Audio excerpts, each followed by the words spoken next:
Hey there guys, Coach Tim here. I wanted to bring you a special motivational message this week on a Monday at the beginning of the week. And as you might have read in the subject line, it's that every week is a chance to start anew.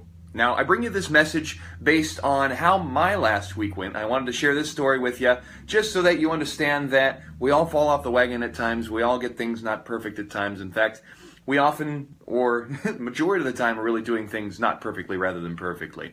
So no matter what you see out there, if you see a particular ideal body that you're going for, or somebody you think is just like on top of with their fitness all the time, guess what? They have their cheats, they have their slip-ups, and here's mine. So last week I started Shift Shop, which is Beachbody's newest workout program, a 3-week program. We started the first week last week. I got an online accountability group here of people doing the same workout program with me. That helps keep me accountable, as well as something that I get a chance to lead here and help other people with their health and fitness. But along with that, we did week 1, and in week 1 there's 6 workouts that are listed on the calendar. And starting the week off started with a great bang. Okay, you know, I was following the workouts, I was doing them every day. Along with that, I was making pretty good nutritional choices. I was using the meal guide as sort of a planner. Being that I was on a travel trip, which as you can see, I'm in a hotel room right now. I do a lot of business travel. So keeping up with my workouts and my nutrition in particular can be very challenging. But I felt good about the choices I was making nutritionally. I was starting to see some results. And then I got into one day where I had a really long work day, followed by having to go for a long drive to my next location after that. And so those things coupled together made it to where I didn't get my workout in before the day started. It was an early morning. By the time I got to my hotel late at night, I was tired, I was achy, I had to get up early the next morning. So I had the choice. I could do Shift Shop that night, try to push through it, get only a few hours of sleep, hope that it worked out well the next day. But I made a decision to go to sleep, get a little bit more rest so that I didn't put myself out, maybe risk injuring myself, get myself sick. But that being said, I really wanted to get that workout done, and I decided, okay, I'm going to do a double later in the week, and I never got that double in. I just didn't plan the time out for it, and that way, so I'm a little bit behind in the schedule. And I could use that as a way to beat myself up or to say, I failed. I didn't get it done, so it's a total failure this week. And that's how I used to look at things. But it really, if you think about it, if you have 6 workouts that you need to do in a week and you do 5 of them, are you going to focus all of your energy on that one that you didn't do? Are you going to carry that with you the next week? It's like, yeah, I got 5 in, but the one I didn't get in, and so why even bother talking about the good 5 that I did?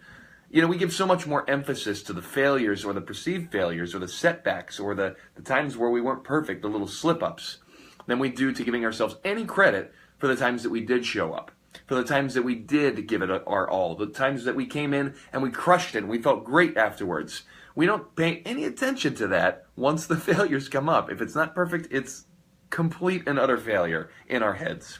And this is why I wanted to share this message with you, because I could take last week and say it's a failure and then get down on myself and then bring that into this week and throw off my workouts this week. And the workouts for this week get a little bit harder. Shift Shop is sort of a ramp-up program. So if I bring that with me in there, am I going to get a good workout? No. Am I going to enjoy the process? Absolutely not. Am I likely to make good nutritional choices along with that? Probably not. I'll probably resort to some emotional eating to make myself feel a little bit better, which of course will make me feel worse in the long run. So all of those things add up to say that, hey, I don't have to make this week just like last week. Now I have an opportunity to look, and in talking it out with you, you can probably see, I can look at the things in the areas where I got tripped up and plan around that a little bit, plan ahead for that a little bit now. And this is the great thing about starting each week anew, is that you have the opportunity now to change things for this week, to make this week a little bit better.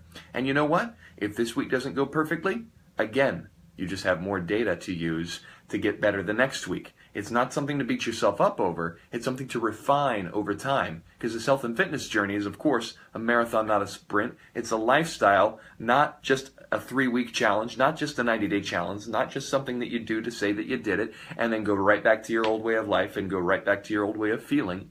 It is new commitment to how you're going to live your life. And so, isn't it worth the time and the energy and the compassion for yourself to take the time to look at what you did, to honor what you did well, to look at the things that you'd like to do a little bit better and refine them as you go. So that's my message for you guys today. take the time to give yourself some credit. Realize that last week is not this week. You can leave it behind. Let's start this week anew.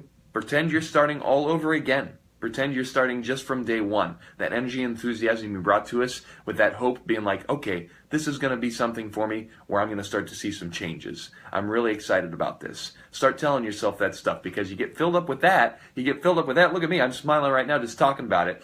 You start to get the sort of energy that you need inside of you to bring it to the workouts, to bring it to planning out your meals for the week. You start to look into more creative ideas for yourself. You start to become more positive about what you can do, and you stop thinking about those little tiny things that were little setbacks, little bumps in the road that we make into these giant mountains when they don't need to be.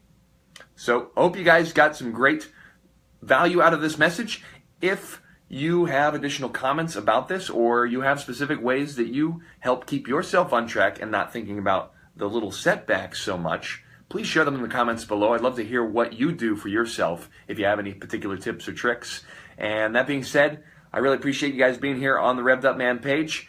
Thanks for watching, and we will see you in the next video. I'm going to go get my workout on.